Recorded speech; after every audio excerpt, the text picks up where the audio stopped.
Hello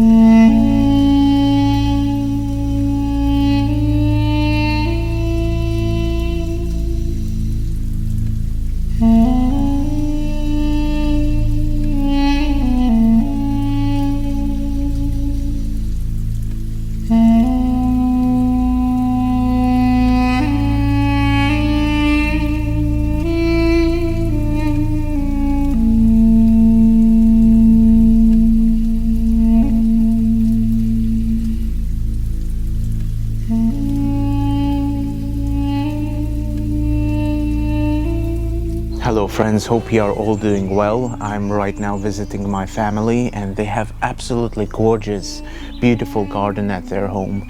In fact, in this very corner I've written a lot of my diary entries.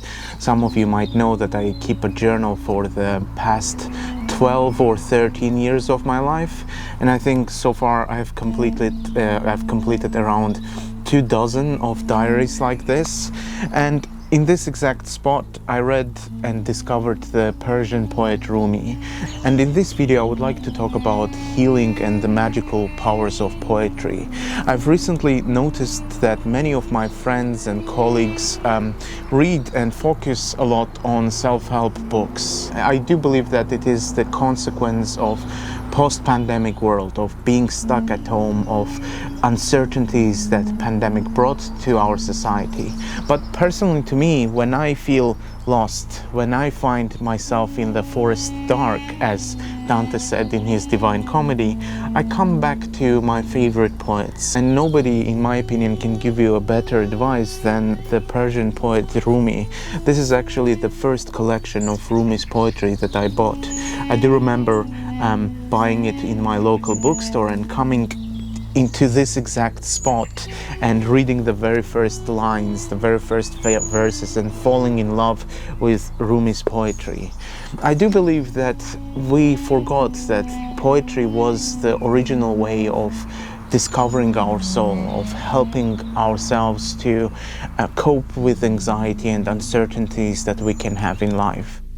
These pains you feel are messengers. Listen to them.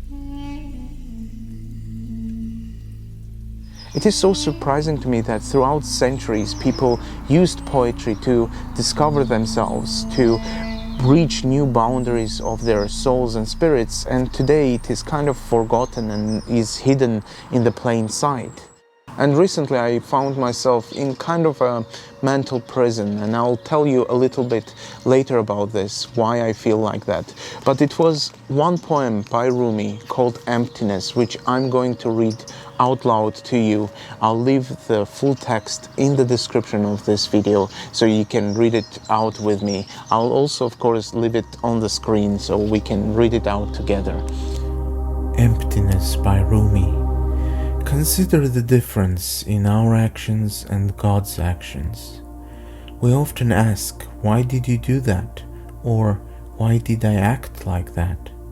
We do act, and yet everything we do is God's creative action. We look back and analyze the events of our lives, but there is another way of seeing, a backward and forward at once vision that is not rationally understandable. Only God can understand it. Satan made the excuse, "You caused me to fall," he said, whereas Adam said to God, "We did this to ourselves."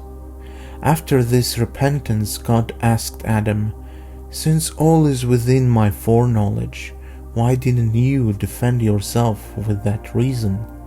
Adam answered, "I was afraid and I wanted to be reverent." Whoever acts with respect will get respect. Whoever brings sweetness will be served almond cake.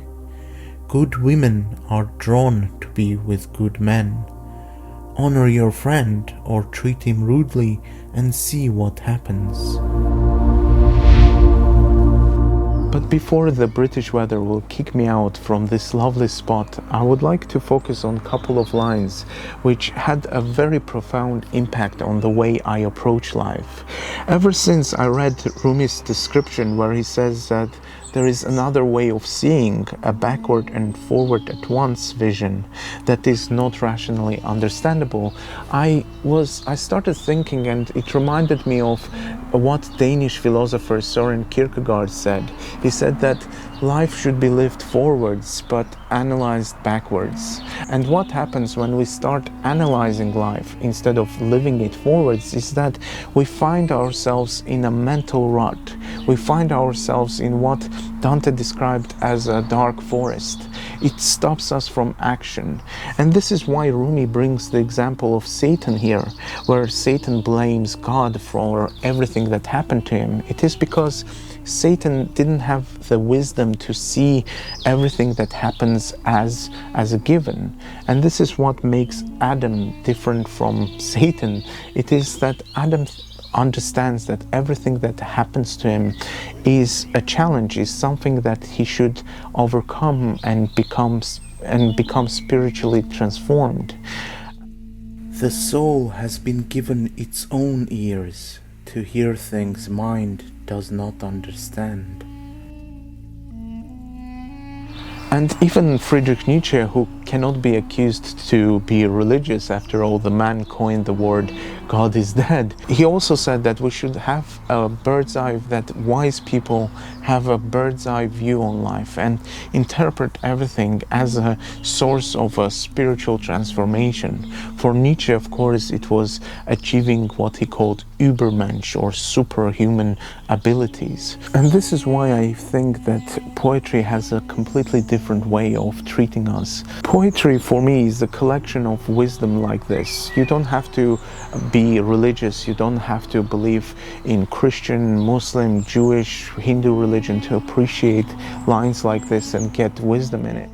Rumi's place in the history of religions is as a bridge between faiths. The story of his funeral in 1273 is well known. Representatives came from every religion: Muslims, Christians, Jews, Buddhists, Hindus. When questioned about this, they responded, "He deepens us wherever we are." Rumi lives in the heart, the core of our impulse to praise, to worship, to explore the mystery of union. I think British weather is going to finally kick me out from here because it's getting freezing cold right now. If you enjoyed videos like this, please let me know and we'll explore more poems. Maybe you can share with me some of your favorite poems as well. I hope you enjoyed this video once again, and I'll see you in the next one.